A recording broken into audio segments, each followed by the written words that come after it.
High, আজকে আমি পায়েস বানাচ্ছি। দেখুন কি কি উপকরণ নিয়েছি।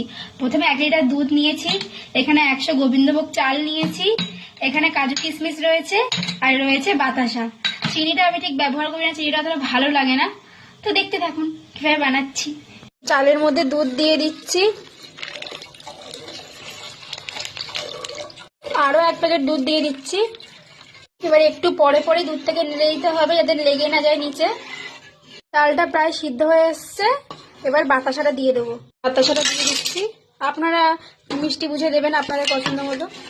লবণ দিচ্ছে, আমার মনে হয় চিনির জিনিসে একটু লবণ দিলে ঠিক থাকে, ব্যালেন্স থাকে সব কিছুতেই, লবণ দিয়ে দিলাম। এটা হয়ে গেছে, এবার কাজু কিশমিশটা দিয়ে দিচ্ছি। এটা আমার কমপ্লিট। দেখুন কত সুন্দর দেখতে লাগছে। এখন আমার ছেলেকে দেবো।